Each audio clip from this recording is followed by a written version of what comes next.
Hi everybody, it is Julie. Welcome back to Pages and Pens. Today I am here with a recommendation video of fantasy books I think are great for beginners. Let's jump right into it.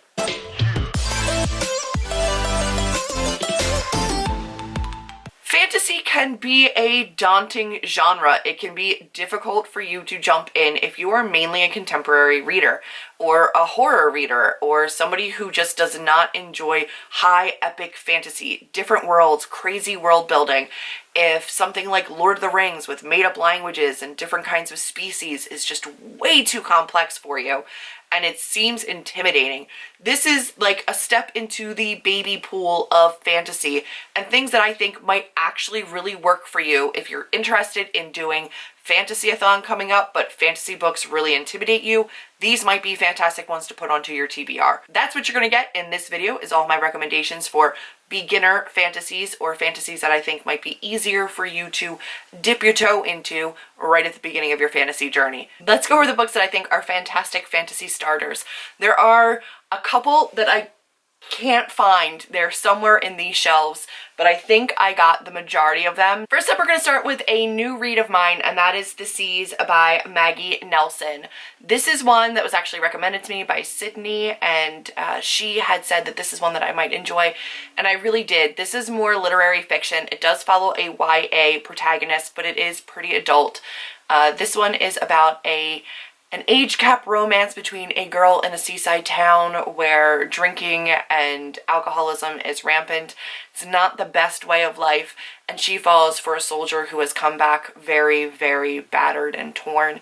And it does have that fantabulous element to it. It reads more like a contemporary, but there are magical-ish elements to it, where I think this one would be a really good beginner for people that are just dipping their toe into fantasy and they want something that's a little bit more contemporary based, which will kind of be a standard throughout these recommendations. They're going to be ones that have a little bit more parallel to our real world with a little bit of magic built in.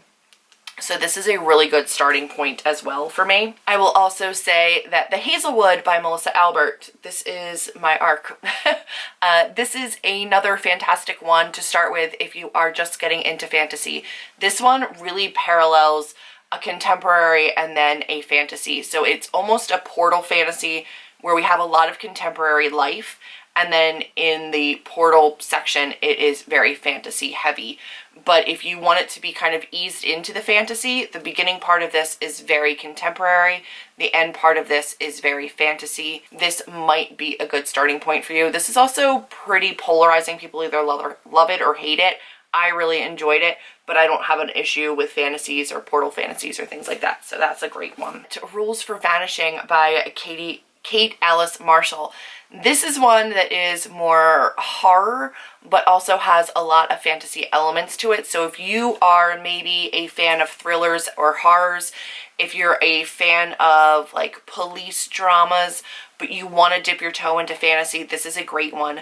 This is about a road that shows up in a town in the woods, and that road takes you to 7 different gates and a ghost. This is about teens who find that road and they travel down the road because they want to find the main character's sister, and there is a lot of fantastical, magical, terrifying beasts and horrors that they run into on this ghost road. It also follows an investigation and a police investigation and a missing person kind of a situation, and it is incredibly, incredibly well done. I love this book. It is scary.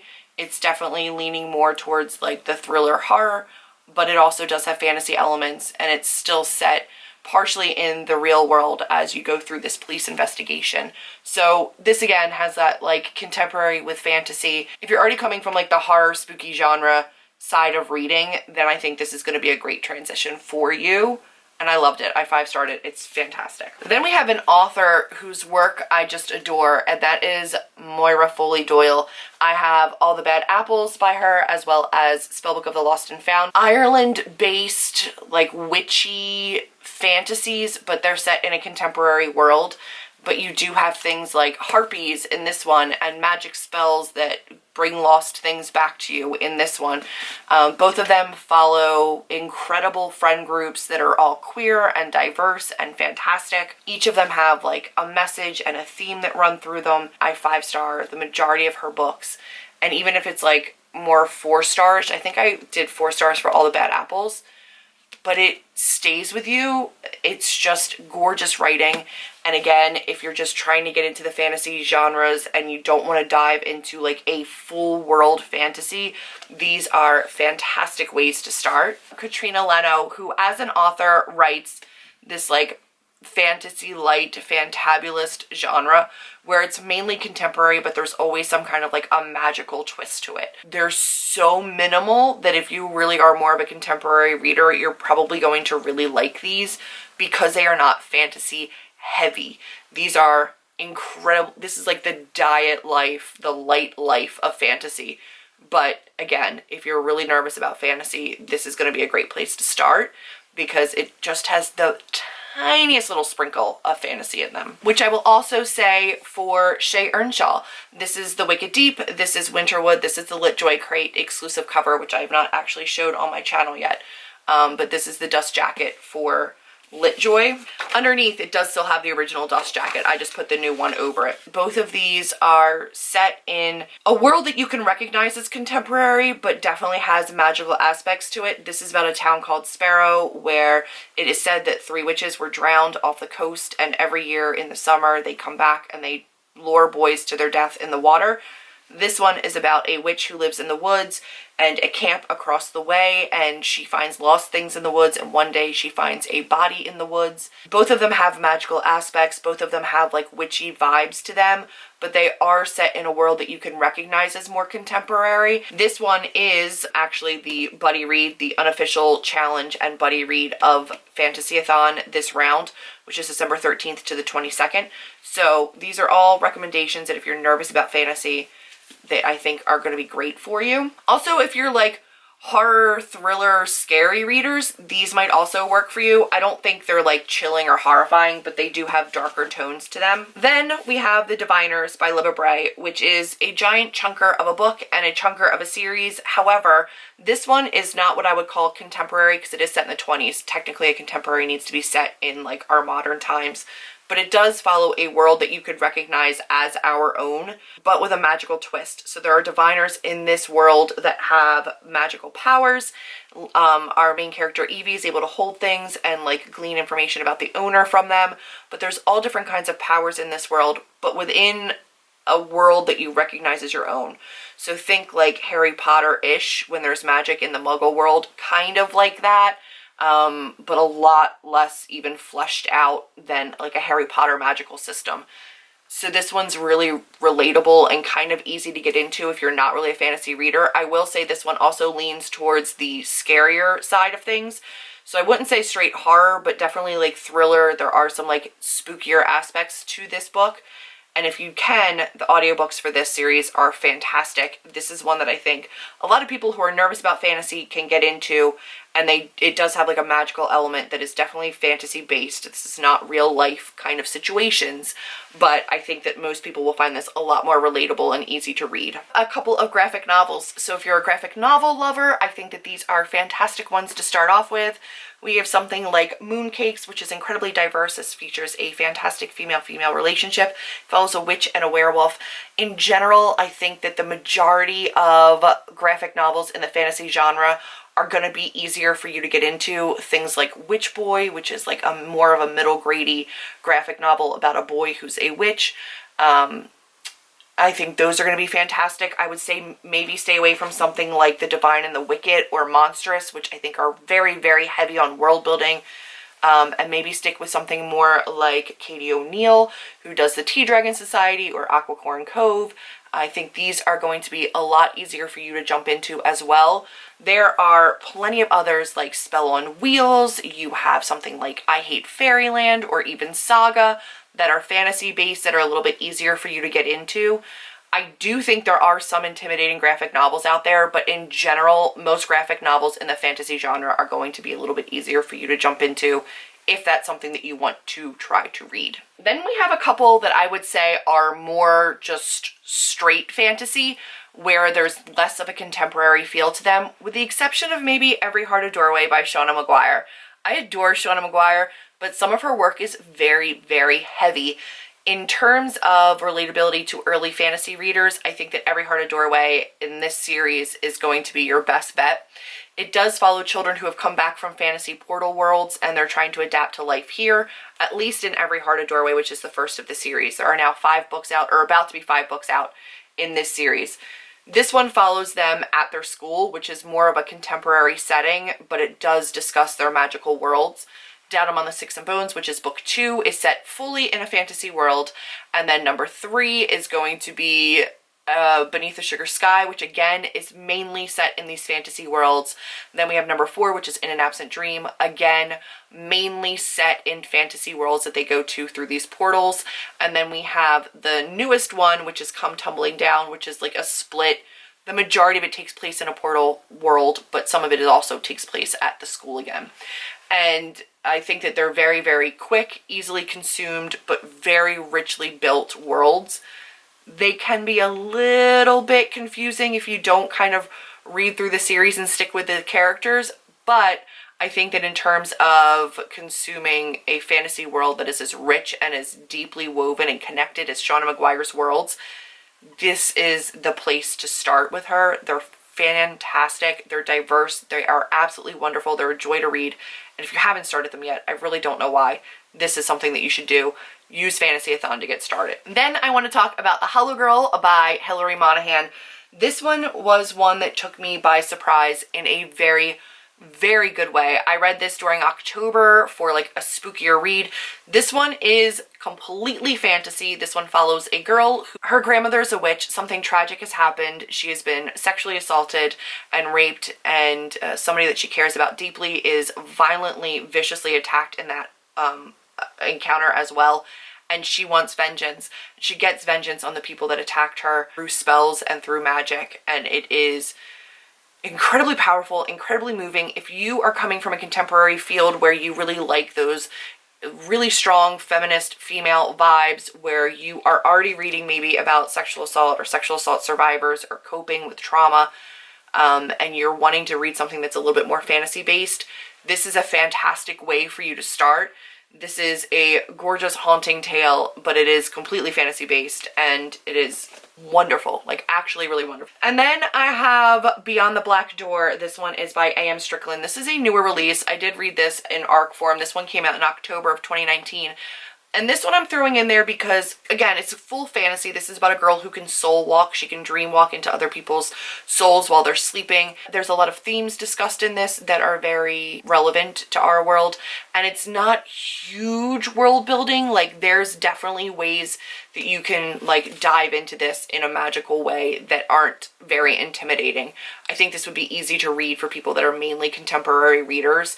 This is also very diverse. This follows an ace main character. It follows a lot about sex workers and normalizing sex workers.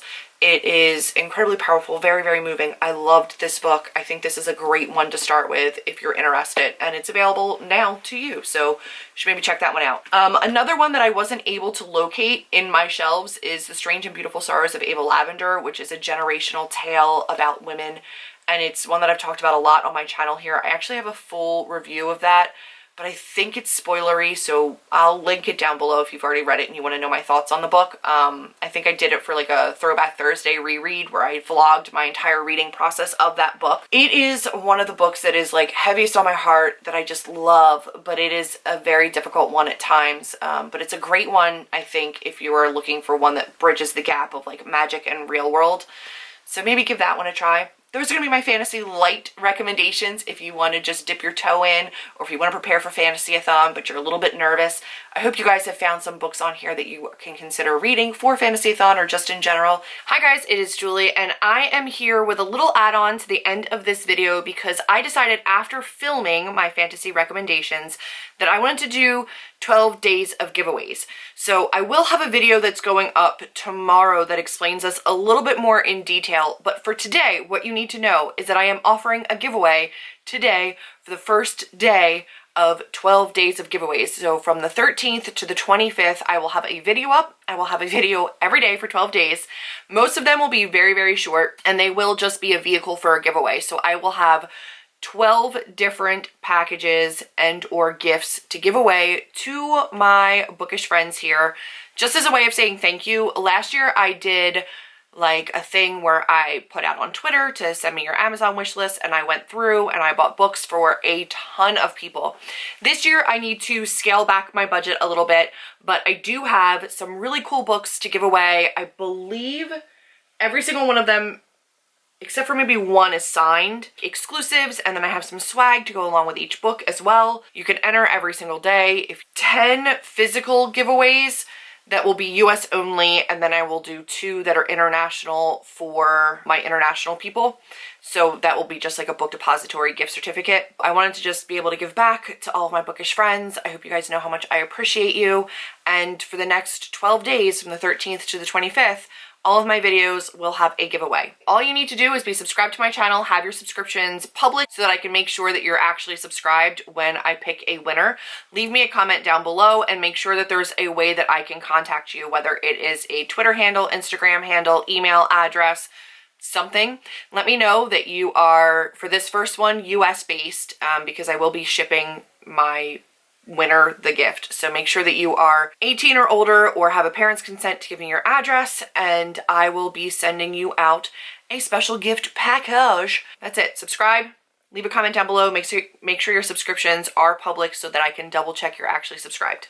That's all I gotta do. Okay, we're gonna actually start off really, really strong with The 10,000 Doors of January by Alex Ihara, which I read. I really enjoyed. This is a historical portal fantasy novel. I loved it. This one was sent to me. It is a Book of the Month book. So this one is not actually signed, but it is a Book of the Month exclusive. So it does have Book of the Month stamps on the inside, and it is one that you can't just go to the store and buy, which is kind of cool. So you will get that book, along with this really cool art print that says, "I wanted freedom in the same way I wanted my next breath, an unspoken but constant desire," which is from Before She Ignites by Jody Meadows. This was in one of my boxes, and I think that this is a gorgeous quote and one that you might love. And then also, you will be getting the Folk of the Air coaster set that was from KDP Letters in the Owl Crate exclusive box for Queen of Nothing. So if you missed out on the Queen of Nothing box, you weren't able to get it, but you loved the coasters, this is your chance to win a set. There are 4 wood coasters in here, all with little quotes from the Cruel Prince series. So if you want to win the coasters, the art print, and the 10,000 Doors of January, which I read and actually really, really enjoyed, then all you need to do is leave me a comment down below. Let me know you want to be entered, subscribe to my channel, make sure that your subscriptions are public so that I can make sure that you're actually subscribed if you win, and you will be entered. That is all. And I will contact you if you win with whatever vehicle you leave me in the comments. Fantastic. Now back to Prior Julie. Bye, guys. Let me know down below which one of these you are most interested in reading, and if you have any other recommendations for books that are fantasy light or beginner friendly. I would love to know your thoughts down below in the comments. Be sure to check out the description box for all of my social media links. If you like this video, be sure to give me a big thumbs up, click subscribe, and I'll see all of you in the next one. Bye, guys.